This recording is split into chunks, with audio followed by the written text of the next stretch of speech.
মোহনের বাঁশির এই সুর, এই সঙ্গীত কার না পছন্দ হয়? সবারই খুব ভালো লাগে। এবার এই সুর আসে কোথা থেকে? কেউ বলবেন কৃষ্ণের হৃদয় থেকে। সত্য কথা, এই সুর হৃদয় থেকে নির্গত হয় এবং প্রকট হয় এই বাঁশি থেকে। এই বাঁশিটাকে দেখুন, এই ছিদ্রগুলি দেখুন, প্রত্যেকটা সুর থেকে নিজস্ব একটা স্বর নির্গত হয়। এবার যে ব্যক্তি এই সমস্ত সুর এবং স্বর বুঝতে পারেন, এতে নিপুণ, তিনি এই বাঁশির দ্বারা যে সুর নির্গত করবেন তা তো মধুর অবশ্যই হবে। এবার জীবনের সাথেও কিছুটা এরকমই ঘটে। জীবনের কিছু নীতি থাকে, অর্থ, কুটুম্ব এবং আধ্যাত্মিক।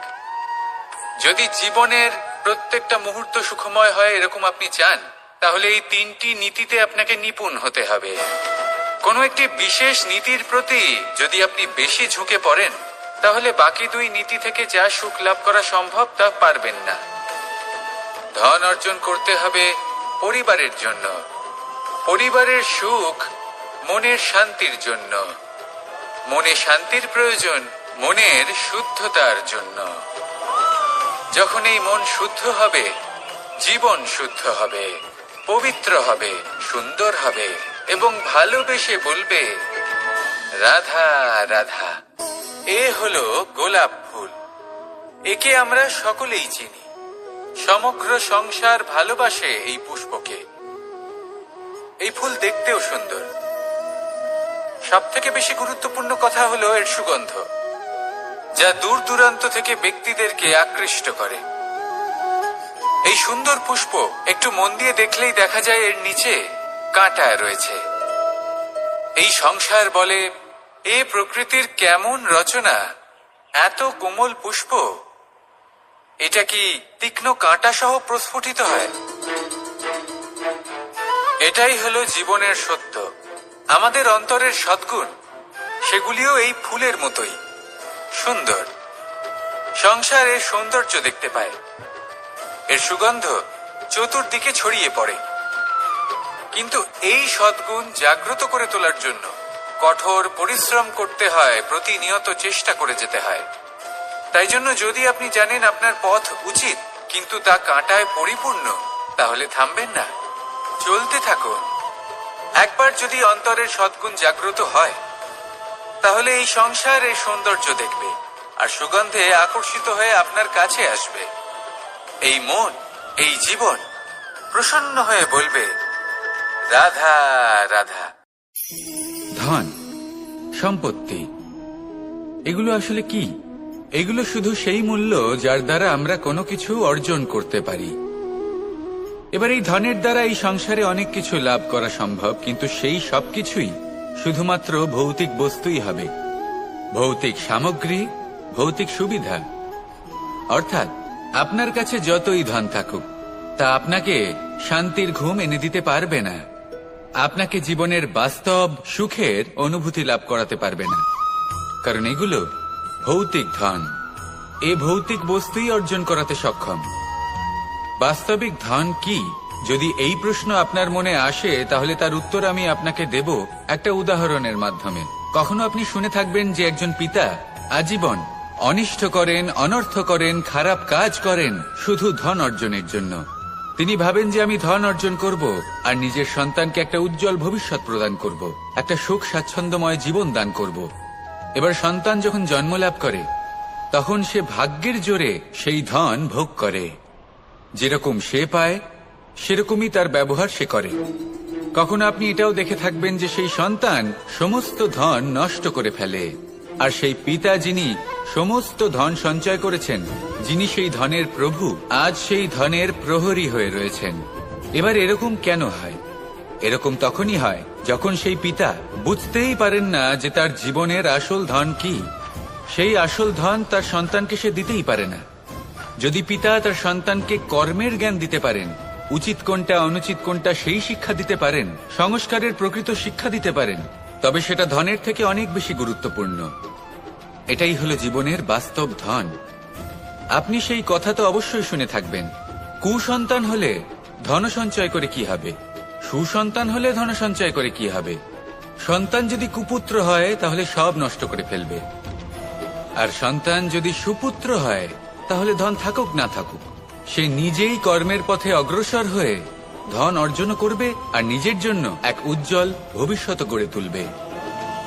তাই সন্তানকে সম্পদ দেওয়ার আগে কর্মের জ্ঞান দান করুন, সুশিক্ষা দিন, কারণ এটাই হলো জীবনের প্রকৃত ধন।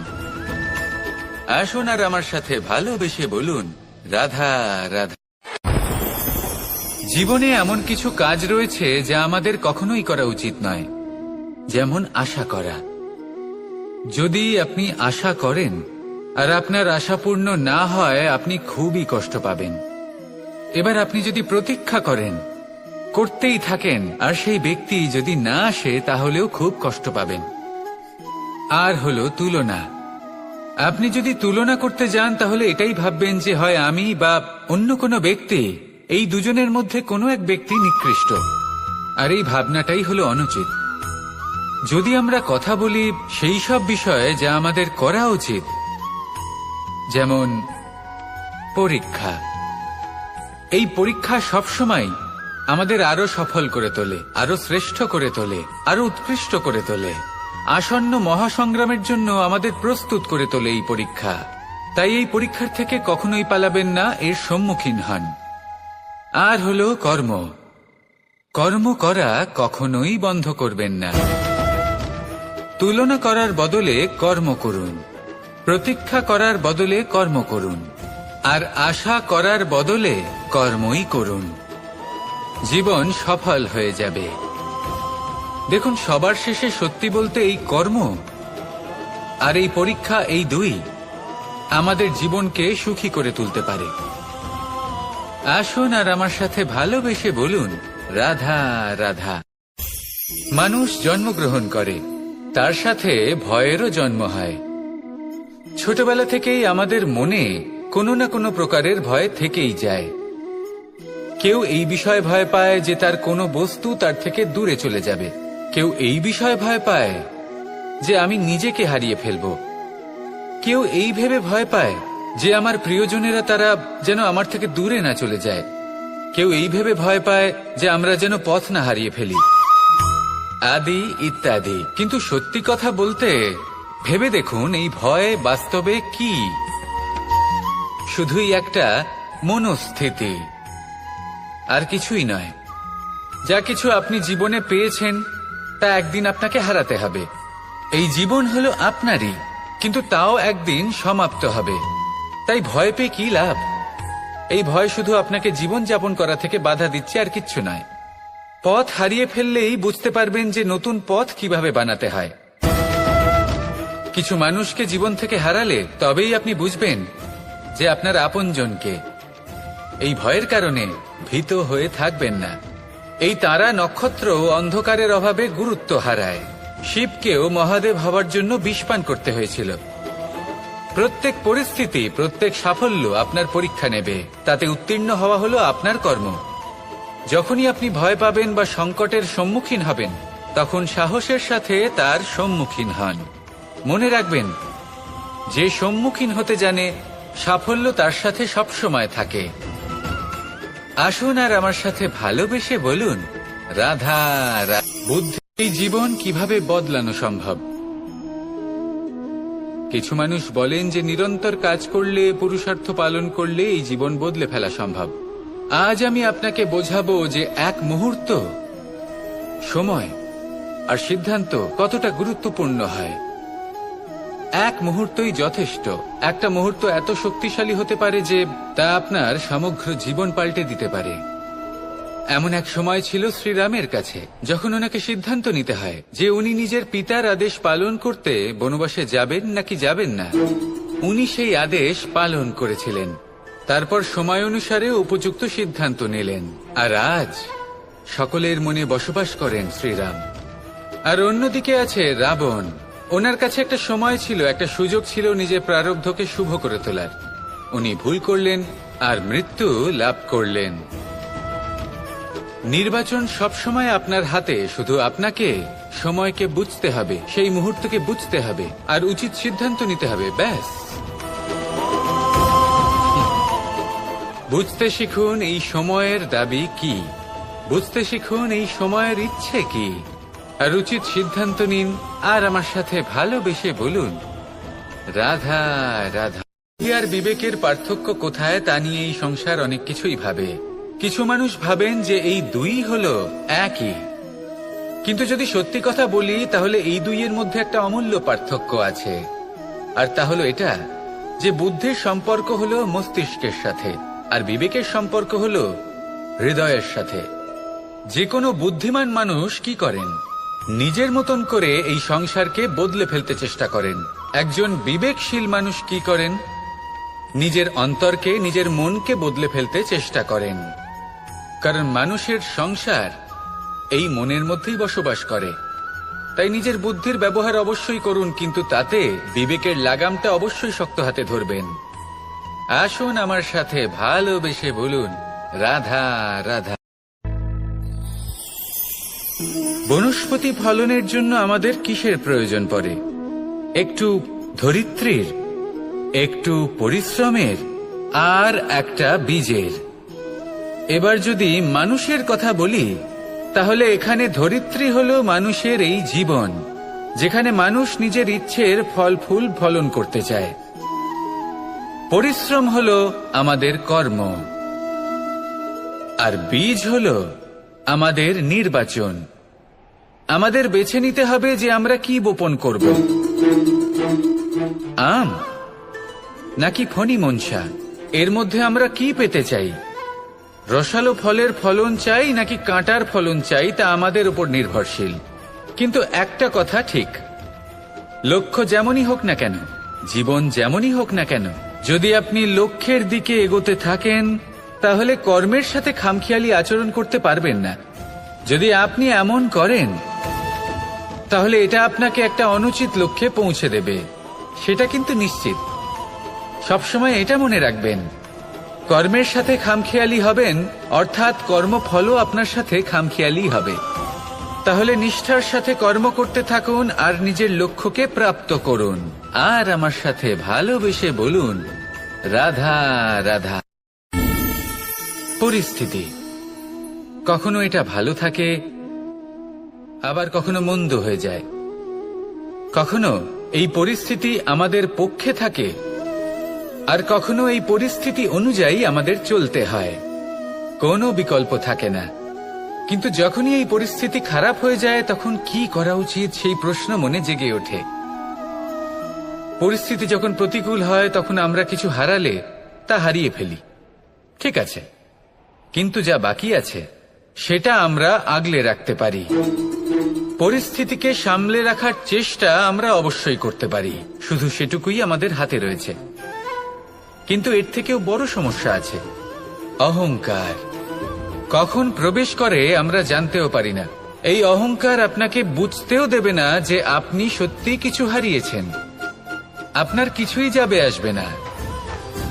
দেখতে গেলে আকাশের সূর্য নিজের প্রকাশ হারিয়ে ফেলে যখন অন্ধকার ঘনিয়ে আসে। তাহলে আমরা কে হই? ওনার সামনে তো কিছুই নই। এই অহংকার আমাদের দমন করতেই হবে। এটা বিশ্বাস করতে হবে যে এই সমগ্র সৃষ্টিতে আমরা শুধুমাত্র একটা কণা, তার থেকে বেশি আর কিছুই নয়। বিশ্বাস করতে হবে যে আমরা ততটাও বড় নই যে কখনোই কিছুই হারাবো না। এবার যেদিন এই জ্ঞান আপনি আত্মস্থ করে নিজের আচরণ পাল্টাবেন, মনে রাখবেন সেই দিনই অহংকারকে দমন করতে আপনি পথে অগ্রসর হয়ে পড়েছেন। এই অহংকারকে দমন করুন আর আমার সাথে ভালোবেসে বলুন, রাধা রাধা। অন্ধকারাচ্ছন্ন রাত্রি যদি এসে থাকে তাহলে আলোকিত প্রকাশ নিয়ে সূর্যও অবশ্যই আসে। রোগ যদি এসে থাকে তাহলে তার ওষুধও অবশ্যই আসে। সমস্যা যদি আসে তাহলে সেই সমস্যার সমাধানও নিজে থেকেই আমাদের কাছে চলেই আসে। এই সংসার, এই জীবনের শুধুমাত্র একটাই নিয়ম আছে, আর তা হলো এটাই, এই সংসার হলো একটা চক্রের মতো। এতে শাশ্বত বলে কিছু নেই, নিত্য বলে কিছু নেই, আর যা কিছুই রয়েছে সব বদলাতে চলেছে। যদি আপনার জীবনে দুঃখ থাকে, সমস্যা থাকে, যদি আপনি বিপদ দ্বারা আচ্ছন্ন, তাহলে মনে রাখবেন সবকিছু বদলে যেতে চলেছে।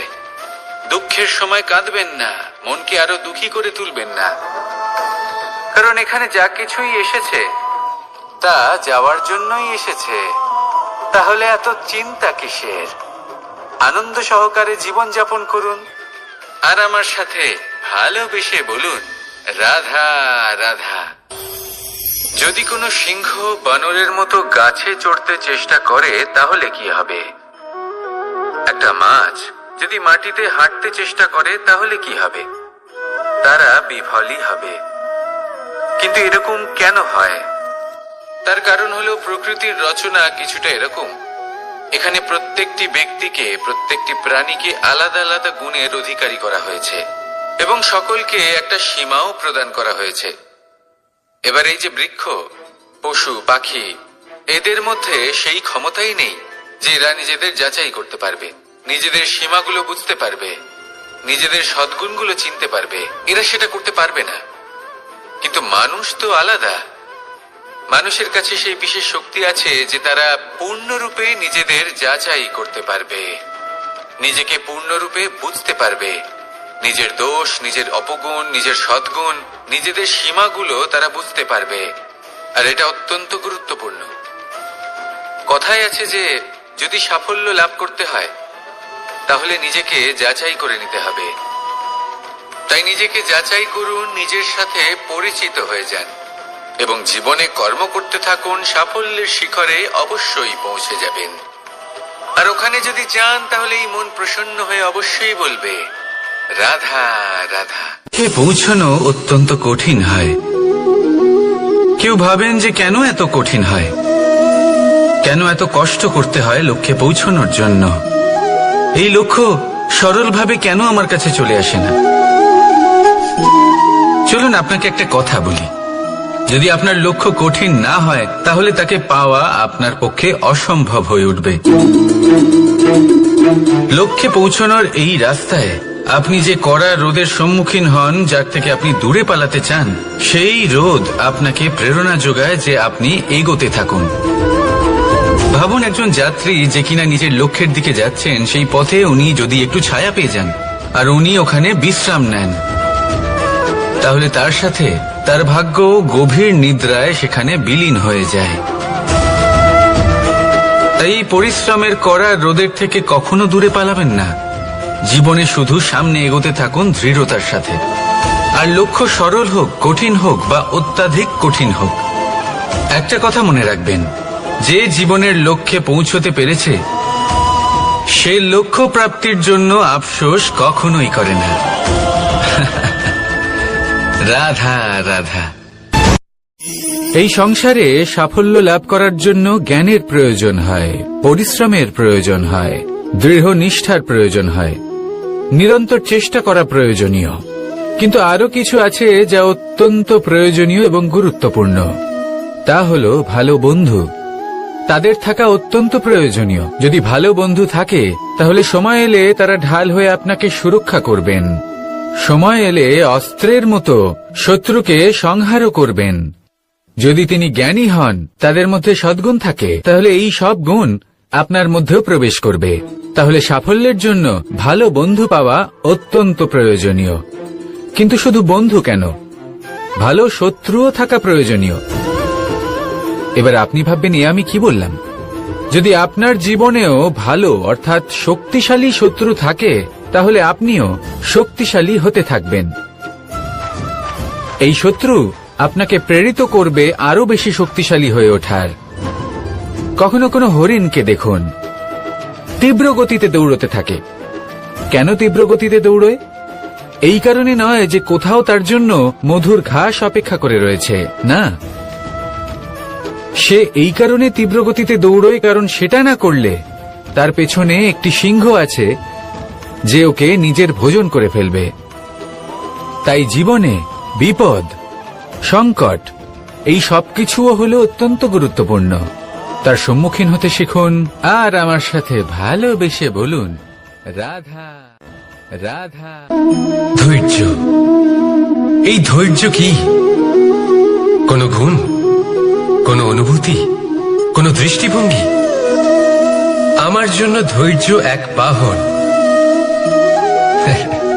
আপনি হয়তো ভাবছেন এই কেমন বাহন?